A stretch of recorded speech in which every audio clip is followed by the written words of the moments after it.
Hi, welcome to my channel. Today I'm going to be talking to you about why there seems to be such an increase in mental illness amongst our children and teenagers.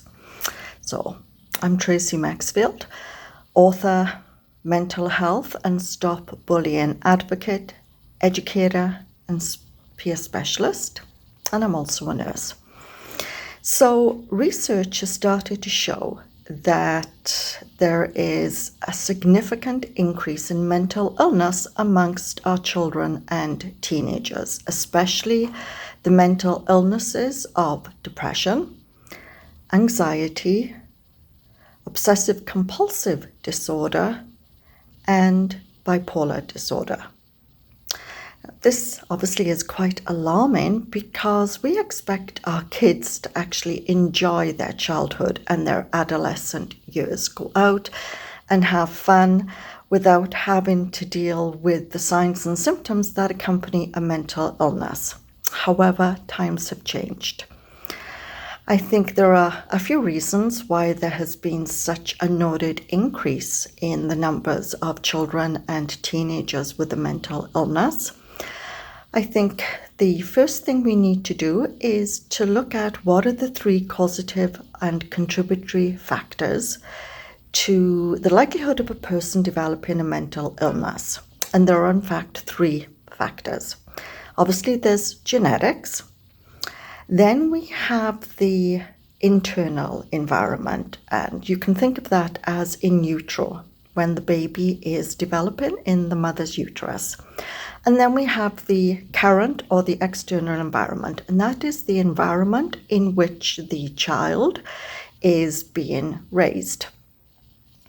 So certainly genetic factors we really can't do much about, and in utero we're thinking of maybe smoking, drug and alcohol use. But I want to take a closer look at the current environment. So times have changed. We no longer have the traditional two-parent household. Now we can have same-sex couples, we can have interracial couples, we can have single-parent families.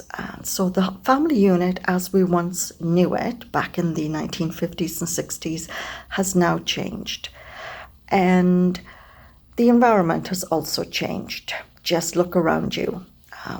We have poverty, we have drug abuse problems, we have homelessness, significant problems with crime, gang warfare.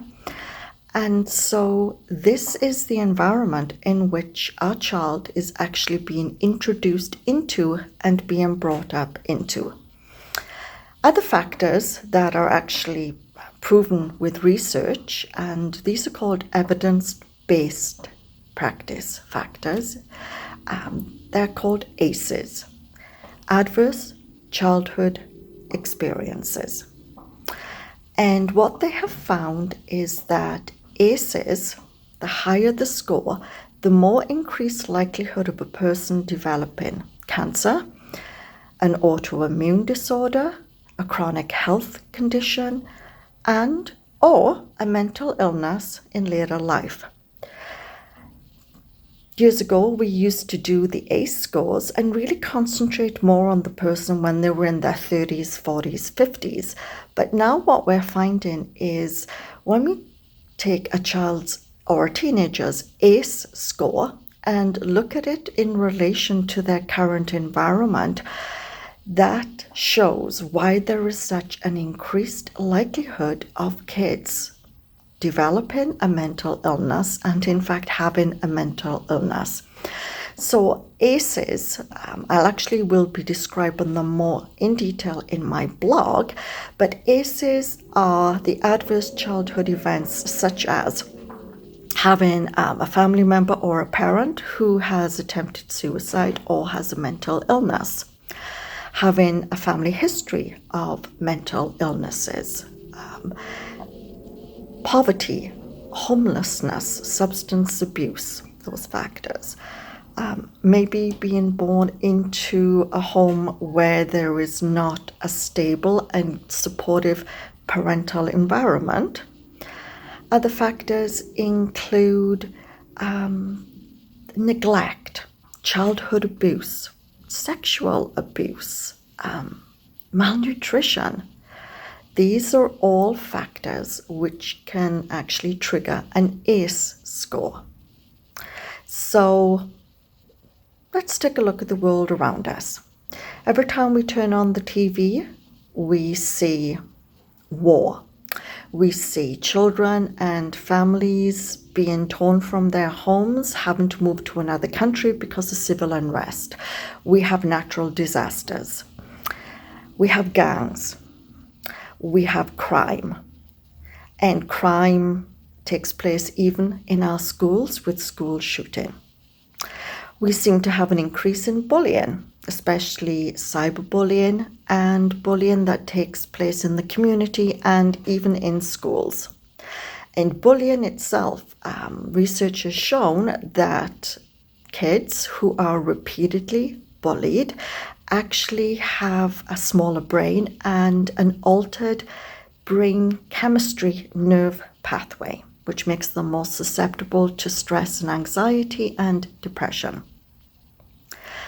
Then look at the home environment.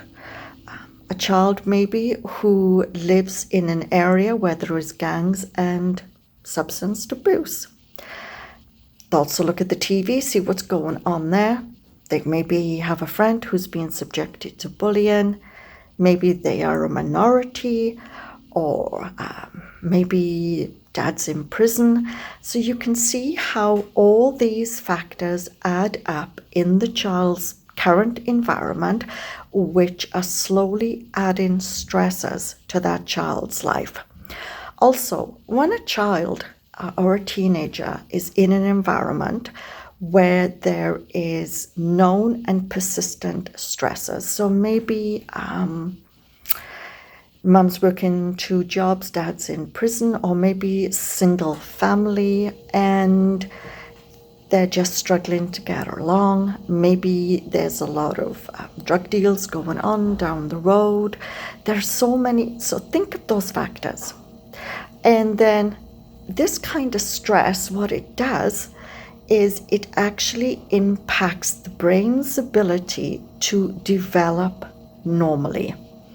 Now, what's an important point for you to remember is that the brain is not fully developed in an adult until they're in their 20s. So a female brain does not develop until the ages of 21 to 24, and a male brain from the age of 24 to 27. And the final part of the brain that actually develops is the frontal lobe. The frontal lobe is right here, and that deals with our executive function. So that is our ability to organize things, to problem solve, to be objective. It also is our danger risk taking part of the brain and our socially appropriate behaviors. So think if that is actually not allowed to develop properly during childhood, because maybe there is bullying at school, maybe there's issues going on in the community plus at home, and the child is in a constant state of anxiety and stress, these brain changes are now taking place, which makes it more difficult actually for the child to adapt to any further stresses that may occur.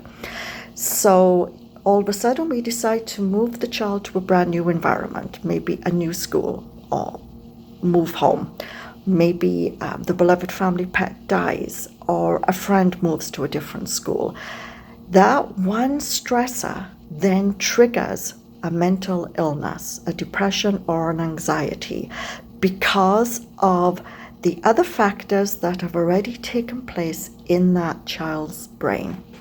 So if you think about that as a causative factor, maybe you'll have a better understanding of why our children and teenagers now have an increased susceptibility to developing a mental illness. You can actually check my blog, www.tracymaxfield.com, for much more information. And on the next video to this channel, I will be going into more detail about the specific types of mental illness that are common in children and in teenagers. Thanks for watching.